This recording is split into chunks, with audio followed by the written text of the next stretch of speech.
Everyone, guys, my name is Vineet Kankre and I am your quant teacher at this wonderful channel MBA वाला by PW। दोस्तों, आज का session बहुत छोटा, बहुत स्वीट लेकिन इम्पैक्टफुल रहने वाला है और बहुत बेहतरीन एक चीज आप सीखोगे।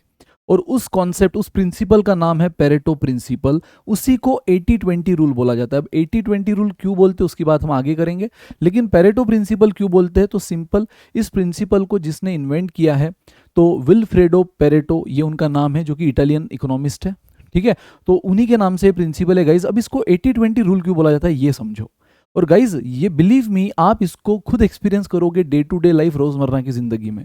मुझे बताओ, मैक्सिमम केस में ऐसा होता है कि 80%, ये रूल क्या बोलता है 80-20 या पेरेटो प्रिंसिपल, कि 80% of output are due to 20% of input. 80% effect के लिए 20% कॉज जिम्मेदार है। 80% इफेक्ट के लिए 20% कॉजेस जिम्मेदार है। 80% आउटपुट के लिए 20% इनपुट जिम्मेदार है। गाइज अगर आप इसको जनरल वे में समझो तो 80% जनरलाइज वे में ऐसा होता है कि 80% बिजनेस 20% कस्टमर चलाते हैं। 80% जो बिजनेस है वो 20% कस्टमर चलाते हैं सिर्फ। इनफैक्ट अगर आप इसको और भी जनरलाइज वे में समझो, क्रिकेट का सीजन चल रहा है ना, आईपीएल चल रहा है शानदार, तो मुझे बताओ अगर कोई टीम विन करती है तो यार वो टीम का पूरा विनिंग क्रेडिट सब प्लेयर को क्या इक्वली मिलता है? सब प्लेयर को इक्वली मिलता है? नहीं, बहुत रेयर ऐसा होता होगा कि हर एक ने बिल्कुल इक्वली परफॉर्म किया है। लेकिन मैक्सिमम केस में गाइस, जनरलाइज वे में क्या होता है कि 80% सक्सेस जो उस मैच का, उस जीत का 80% सक्सेस हार्डली 2 या 3 प्लेयर की वजह से होता है। हार्डली 2 या 3 प्लेयर की वजह से। वो जो उसने बहुत धुआंधार बैटिंग करी, वो जिसने एक बेस्ट बॉलिंग करी, है ना, मतलब आप समझ रहे हो, बचा हुआ जो 20% सक्सेस है वो बाकी सबकी वजह से। लेकिन 80% of the winning success are due to only 2 और 3 प्लेयर। मतलब क्या हुआ, फिर से 80-20 रूल। चलो ये सब छोड़ो, अगर हमारा लाइव क्लास चलता है गाइज, इतने लोग अगर लाइव देख रहे हैं तो उसमें से चैटिंग पे एक्टिव कितने लोग रहते हैं? 20%। चैट पे एक्टिव कितने लोग रहते हैं? 20%। ये जनरलाइज वे में होने वाला कॉन्सेप्ट है गाइस कि 80-20 रूल लगभग बहुत जगह अप्लाई होता है, बिजनेस में, मार्केटिंग में। इनफैक्ट आप अगर 100 तरह की मार्केटिंग करो, लेकिन जो सेल्स हो रहा है ना प्रोडक्ट का, जो लीड्स आ रही है कस्टमर की, वो 20% ऑफ मार्केटिंग ट्रिक्स की वजह से हो रहा है या 20% ऑफ मार्केटिंग मेथड की वजह से हो रहा है। आपने 100 तरह की मार्केटिंग करी है, 100 तरह की, इंडोर आउटडोर ये वो सब, लेकिन उसमें से सिर्फ 20% मार्केटिंग स्ट्रैटेजी या मार्केटिंग मेथड ऐसी है जो 80% बिजनेस आपका ला रही है। बचे भी मार्केटिंग स्ट्रैटेजी छोटा मोटा बिजनेस ला रही है, बस वो बचा हुआ 20%। लेकिन 20% मार्केटिंग स्ट्रैटेजी की वजह से 80% बिजनेस या लीड्स या सेल्स हो रहा है गाइस। तो अब सर ये चीज तो मैं समझ गई कि 80-20 रूल क्या है, पेरेटो प्रिंसिपल क्या है, बट क्या हम ये सीखने थोड़ी आए थे? हमें बताओ ये चीज हमें हमारी कैट जर्नी में कैसे हेल्प करेगी। कैट जर्नी में, जैसे हमने अभी थंबनेल देखा, सर आपका थंबनेल में बताया गया कि ये टाइम मैनेजमेंट में हेल्प करता है। कैसे हेल्प करता है गाइज? अगेन फिर से मैं बोलूंगा ये टाइम मैनेजमेंट में। अब आया सबसे इंपॉर्टेंट चीज, मुझे बताओ दिन में आपके पास कितने घंटे? 24 घंटे। ये अक्सर होता है जब नया नया स्टूडेंट ज्वाइन करता है ना, सबसे पहला क्वेश्चन ये पूछता है वो, सर हमने दिन में कितना टाइम देना चाहिए पढ़ाई को? सर कितना टाइम हमने करना चाहिए? सर 8-8 10-10 घंटे बैठे अच्छा होगा? सर कर रहे हम, हो जाएगा? गाइज 8-10 घंटे अगर आप बिना किसी स्ट्रैटेजी के रैंडम वे से बस करते जा रहे हो, वो मैटर नहीं करेगा, है ना। आज 8 घंटे कर लिए, अगले दिन थोड़ा काम आ गया 2 ही घंटे करा, फिर अगले दिन 5 घंटे कर लिए, फिर उसके अगले दिन मान लो आप बहुत ही ज़्यादा बिजी थे, 1 भी घंटा आपने काम नहीं किया, 1 भी घंटा स्टडी नहीं किया, ठीक है, आप बिल्कुल ट्रैवलिंग में थे, 4 दिन वैसे ही ब्रेक लग गया, ये मैटर नहीं करेगा।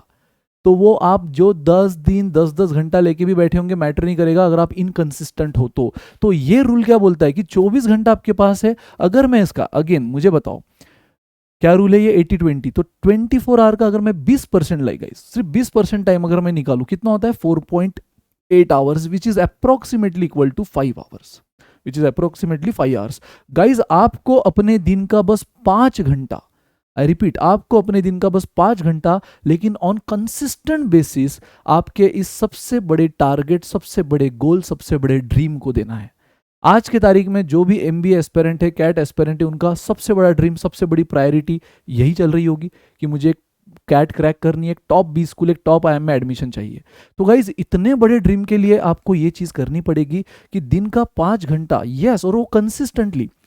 मैं नहीं बोल रहा हूँ 10 घंटा देना है, 8 घंटा देना है। सर एक काम, आज बहुत ज़्यादा बिजी थे तो आज 3 ही घंटे दिए, अगले दिन सेटल कर देंगे, है ना, अगले दिन सेटल कर देंगे, 7 घंटा कर देंगे, वो मैटर नहीं करेगा गाइस, बिलीव मी, वो काम नहीं करेगा, वो मेथड काम नहीं करेगी। आपको टोटल नहीं मैच करना है, हर दिन का 5 घंटा, वो हर एक का अलग होगा। जो स्टूडेंट होगा, जो कॉलेज गोइंग स्टूडेंट है, उसके लिए 5 घंटा कुछ अलग होगा, मे बी शाम में सारा। जो वर्किंग स्टूडेंट है उसके लिए शायद 2 घंटा सुबह निकालना पड़ेगा, 3 घंटा शाम में निकालना पड़ेगा, है ना। तो गाइज ये अब आपको अपने हिसाब से देखना है, लेकिन 5 घंटा आपको निकालना, और इन 5 आवर्स में सिर्फ और सिर्फ कैट के लिए आपकी भागदौड़ होनी चाहिए, सिर्फ कैट प्रिपरेशन के लिए। फिर वो कुछ भी हो, आपको भले ही पुराना बैकलॉग क्लियर करना है, इन्हीं 5 घंटों में करो। आपको मॉक टेस्ट देनी है, इसी में दो। आपको प्रैक्टिस शीट करनी है, डीपीपी करनी है, आपको जो भी चीज़ करना है गाइस, है ना, आपको रेगुलर क्लास करना है, इन 5 घंटों में करो। इसके अलावा आप जो भी करोगे वो 20% सक्सेस मैटर करेगा, लेकिन 80% of your success in CAT, ये 20% ऑफ योर दिस एफर्ट से होने वाला है। Trust me guys, 80% of success in your CAT, ये 20% ऑफ दिस एफर्ट्स, लेकिन कंसिस्टेंट एफर्ट।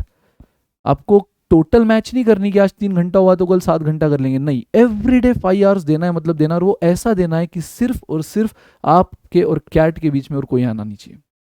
ठीक है, मतलब नो सेल फोन, नो दोस्ती शास्ती, नो किसी से मतलब सोशल मीडिया, नथिंग। वो 5 घंटा सिर्फ आपका कैट के लिए।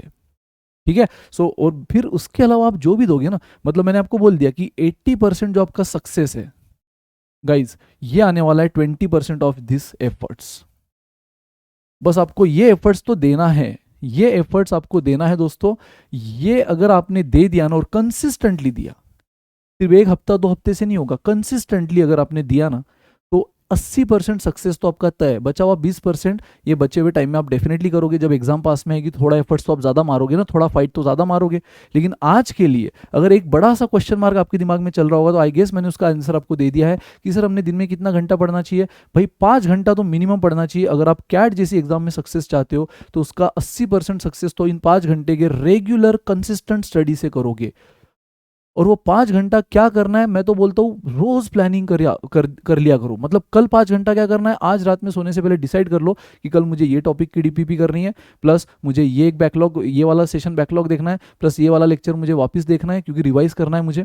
वो क्या करना है, आप एक चेक लिस्ट या डू लिस्ट बनाया करो, है ना, टू डू लिस्ट, और उसमें लिख लिया करो कल का क्या वो एक्टिविटीज है जो इन 5 घंटों में आप करने वाले हो। सिर्फ कैट, एक भी एक्टिविटी अपार्ट फ्रॉम कैट नहीं होनी चाहिए। कैट एग्जाम से रिलेटेड इन 5, बच्चा हुआ गाइस, बच्चा हुआ 19 आवर्स आपको जो करना है करो। फिर रील स्क्रॉल करना है, यूट्यूब शॉर्ट्स देखना है, दोस्ती यारी जो करना है करो। दिन का सिर्फ 5 घंटा दोस्तों आपको सिर्फ और सिर्फ कैट को देना है। और वो क्या करना है, पहले दिन पहले प्लानिंग कर लिया करो। एक दिन पहले प्लान कर लो कल कौन से, मतलब एंड मोमेंट पे हाँ चलो टाइम स्टार्ट हुआ, अब सोच रहे क्या करें, नहीं गाइस, फिर 5 घंटे में से आधा पौन घंटा तो आप ये सोचने में डाल दोगे, ट्रायल एरर में डाल दोगे कि ये टॉपिक लिया, नहीं यार छोड़, ये टॉपिक नहीं करते, दूसरा सब्जेक्ट लेते, वीआरसी नहीं करते, कॉन्ट लेते, कॉन्ट नहीं करते, वीआरसी लेते। गाइज ये नहीं, एक दिन पहले डिसाइड कर लो कि ये 5 घंटा तो आपने निकाल लिया है हर दिन का। ये मान लो सुबह 2, शाम में 3, तो रात को सोने से पहले एक दिन पहले सोच लो कि सुबह के 2 घंटा ये करना है, रात के 3 घंटे में ये करना है, खत्म। फिर से उस दिन जब सोगे अगले दिन का प्लान चलने दो। जब ये कंसिस्टेंट चलेगा ना guys, believe me, trust me, आप खुद आकर बोलना बाद में, 80% ऑफ सक्सेस आपको ये 5%, 20% ऑफ एफर्ट्स, है ना, 20% ऑफ एफर्ट जो आप 5 घंटा दे रहे हो दिन का, उससे मिलेगा। बचा हुआ 20% सक्सेस जैसे दिन पास में आएगा, आपका सीरियसनेस बढ़ जाएगा, इंटरेस्ट बढ़ जाएगा, तो वो एक्स्ट्रा टाइम आप खुद ही निकालना शुरू कर दोगे, क्योंकि वो कॉन्फिडेंस बढ़ चुका होगा, आपको लग चुका होगा कि यार अब मंजिल पास में है, 80% तो ले ही लिया, 20% के लिए क्यों कॉम्प्रोमाइज करें। So this is Pareto principle guys. तो मुझे लगता है कि इस वीडियो में, इस छोटे से वीडियो में मैंने ऑलमोस्ट आपके सारी चीजें क्लियर कर दी है। जो एक सबसे बड़ा डाउट चलता है, सर डेली कितना घंटा पढ़ना चाहिए, सर क्या टाइम होता है जो पढ़ने का, तो ये हर एक के लिए वेरी होगा। बट एक टाइम जो डिसाइड कर लिया ना, मेक श्योर कि उसको उतना लेकर जाए। हाँ, किसी किसी दिन अगर ऐसा होगा कि यार सर सुबह थोड़ा जल्दी ऑफिस जाना है, सुबह एग्जाम है तो जल्दी कॉलेज जाना है, तो वो मॉर्निंग का जो 2 आवर्स आपने दिया वो इवनिंग में मैनेज करो, लेकिन उसी दिन 5 घंटा करो गाइज। अगले दिन पे मत डालो, अगले दिन पे मत डालो, फिर आपको उसके लिए 2 घंटा एक्स्ट्रा रात में जगना पड़े। ये जब कंसिस्टेंट करोगे ना, ब्रेन को जब आदत हो जाएगी, तो फिर देखना गाइज आप मिरेकल करोगे, बिलीव मी। तो सिंपल है, 80-20 प्रिंसिपल, पैरेटो प्रिंसिपल बोलता है कि 80% of your success in CAT, ये 20% ऑफ एफर्ट्स जो दिन के 24 घंटे में से सिर्फ 5 घंटे यानी 20% एफर्ट्स आप मारने वाले हो, उस पर डिपेंड है। बचा हुआ 20% तो आ ही जाएगा आगे, ये एफर्ट्स तो शुरू करो। ठीक है। सो आई गेस गाइज ये आप इंप्लीमेंट करोगे, आज से करोगे और रैंडम अप्रोच से ना करते हुए कंसिस्टेंट वे से करोगे, कल क्या करना है आज ही उसकी प्लान करके करोगे, एंड फिर सक्सेस 100% है, गारंटी। ठीक है, थैंक यू सो मच, मिलते हैं next session, till then bye bye, good day, take care, enjoy.